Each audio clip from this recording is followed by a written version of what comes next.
Welcome back. ಶರಣಾರ್ಥಿಗಳು. ಭಕ್ತಿ ಮತ್ತು ಆತ್ಮಾನುಭಾವದ ಮಹತ್ವವನ್ನು ತಿಳಿಸುವ ಬಸವಾದಿ ಶರಣರ 4 ವಚನಗಳನ್ನು ತಿಳಿಯೋಣ. ವಚನ 1. ಕಂಡಿಹೇ ಕೇಳಿಹೇನೆಂದು ಮುಂದುಗಾಣದೆ ಸಂದೇಹದಲ್ಲಿ ಮುಳುಗಿ ಕಳವಳಿಸಿ ಕಾತರಿಸುವ ಅಣ್ಣಗಳಿರ, ನೀವು ಕೇಳಿರೋ ಹೇಳಿಹೇನು, ಕಾಣಬಾರದ ಕಣವ ಹೇಳಬಾರದಾಗಿಯೂ, ಹೇಳುವುದಕ್ಕೆ ನುಡಿಯಿಲ್ಲ ನೋಡುವುದಕ್ಕೆ ರೂಪಿಲ್ಲ, ಇಂತಪ್ಪ ನಿರೂಪದ ಮಹಾಗಣವು ಶರಣರ ಹೃದಯದಲ್ಲಿ ನೆಲೆಗೊಂಬುದಲ್ಲದೆ ಈ ಜನನ ಮರಣಕ್ಕೊಳಗಾಗುವ ಮನುಷ್ಯರೆತ್ತಬಲ್ಲರು. ಆ ಮಹಾಗಣದ ನೆಲೆಯ ಅಪ್ಪಣ್ಣ ಪ್ರಿಯ ಚನ್ನಬಸವಣ್ಣ. ಹಡಪದ ಅಪ್ಪಣ್ಣಗಳ ಪುಣ್ಯಸ್ತ್ರೀ ಲಿಂಗಮ್ಮನವರ ವಚನವಿದು. ಶರಣರ ಪತ್ನಿಗೆ ಪುಣ್ಯಸ್ತ್ರೀ ಎನ್ನುತ್ತಾರೆ. ಲಿಂಗಮ್ಮನವರು ಅಪ್ಪಣ್ಣ ಪ್ರಿಯ ಚನ್ನಬಸವಣ್ಣ ಎಂಬ ಅಂಕಿತ ನಾಮದೊಂದಿಗೆ ವಚನಗಳನ್ನು ರಚಿಸಿದ್ದಾರೆ. ಈ ವಚನವು ಆಧ್ಯಾತ್ಮಿಕ ಅನುಭವದ ಗಂಭೀರತೆಯನ್ನು ತುಂಬ ಸುಂದರವಾಗಿ ಹೇಳುತ್ತದೆ. ಶರಣೆ ಲಿಂಗಮ್ಮನವರು ಇಲ್ಲಿ ಪರಮಾತ್ಮನ ಸ್ವರೂಪ ಮತ್ತು ಅದನ್ನು ಅರಿಯುವ ಕಷ್ಟವನ್ನು ವಿವರಿಸುತ್ತಾರೆ. ಇದೇ ರೀತಿ ಬಸವಾದಿ ಶರಣರು ಭಕ್ತಿ ಮತ್ತು ಆತ್ಮಾನುಭಾವದ ಮಹತ್ವವನ್ನು ಕುರಿತು ಹೇಳಿರುವ ಉಳಿದ 3 ವಚನಗಳನ್ನು ನೋಡೋಣ. ಅದಕ್ಕೂ ಮೊದಲು ವಿಡಿಯೋನ ಲೈಕ್ ಮಾಡಿರಿ, ಹಾಗೆ ಚಾನಲನ್ನು ಸಬ್ಸ್ಕ್ರೈಬ್ ಮಾಡಿರಿ. ವಚನ 2. ವೇದ ವೇದಿಸಲರಿಯದೆ ಅಭೇದ್ಯ ಲಿಂಗವೆಂದು ನಡುಗಿತ್ತು, ಶಾಸ್ತ್ರ ಸಾಧಿಸಲರಿಯದೆ ಅಸಾಧ್ಯ ಲಿಂಗವೆಂದು ಸಾರುತ್ತೈದಾವೆ, ತರ್ಕ ತರ್ಕಿಸಲರಿಯದೆ ಅತರ್ಕ ಲಿಂಗವೆಂದು ಮನಂಗೊಳ್ಳುವು, ಆಗಮ ಅಗಮ್ಯ ಲಿಂಗವೆಂದು ಗಮನಿಸಲರಿಯದೆ ಹೋದುವು, ನರರು ಸುರರು ಅಂತುವ ಕಾಣರು, ನಮ್ಮ ಕೂಡಲ ಸಂಗನ ಪ್ರಮಾಣ ಶರಣಬಲ್ಲ. ಬಸವಣ್ಣನವರ ವಚನವಿದು. ಕೂಡಲ ಸಂಗಮ ದೇವ ಎಂಬ ಅಂಕಿತ ನಾಮದೊಂದಿಗೆ ಬಸವಣ್ಣನವರು ವಚನಗಳನ್ನು ರಚಿಸಿದ್ದಾರೆ.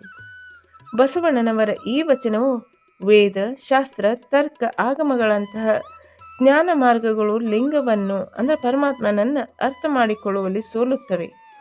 ಪರಮಾತ್ಮನು ಕೇವಲ ಪಾಂಡಿತ್ಯದಿಂದ ಅಥವಾ ಓದಿನಿಂದ ತಿಳಿಯುವಂಥ ವಸ್ತುವಲ್ಲ, ಅದು ಶರಣರ ಅನುಭವ ಮತ್ತು ಭಕ್ತಿಗೆ ಮಾತ್ರ ಲಭ್ಯವಾಗುತ್ತದೆ ಎಂಬ ತತ್ವವನ್ನು ಸಾರುತ್ತದೆ. ವಚನ 3.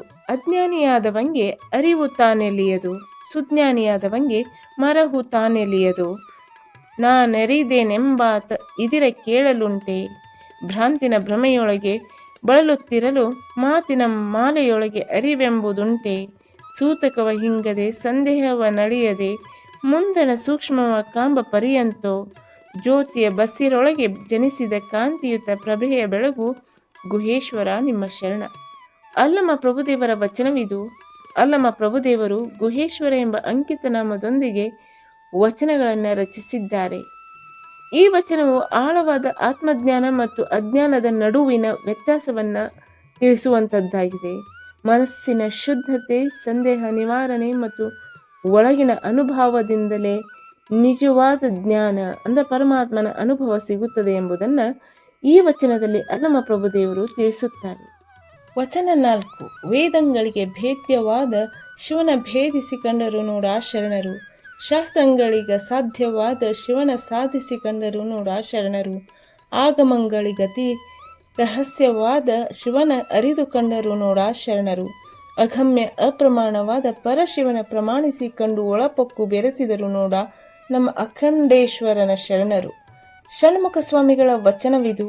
ಅಖಂಡೇಶ್ವರ ಎಂಬ ಅಂಕಿತ ನಾಮದೊಂದಿಗೆ ಷಣ್ಮುಖ ಸ್ವಾಮಿಗಳು ವಚನಗಳನ್ನು ರಚಿಸಿದ್ದಾರೆ. ಷಣ್ಮುಖ ಸ್ವಾಮಿಗಳು 15-16ನೇ ಶತಮಾನದ ಶಿವಶರಣರು. ಈ ವಚನವು ಅನುಭವ ಜ್ಞಾನಕ್ಕೆ ಹೆಚ್ಚು ಒತ್ತು ಕೊಟ್ಟಿದೆ.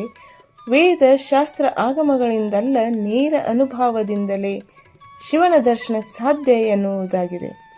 12ನೇ ಶತಮಾನದ ಬಸವಾದಿ ಶರಣರ ತತ್ವವನ್ನೇ ಷಣ್ಮುಖ ಸ್ವಾಮಿಗಳು ಪಾಲಿಸಿದ್ದಾರೆ ಎನ್ನುವುದಕ್ಕೆ ಈ ವಚನವೇ ಸಾಕ್ಷಿ. ಈ ವಿಡಿಯೋ ಬಗ್ಗೆ ನಿಮ್ಮ ಅನಿಸಿಕೆ ಅಭಿಪ್ರಾಯಗಳನ್ನು ಕಮೆಂಟ್ ಮೂಲಕ ತಿಳಿಸಿ.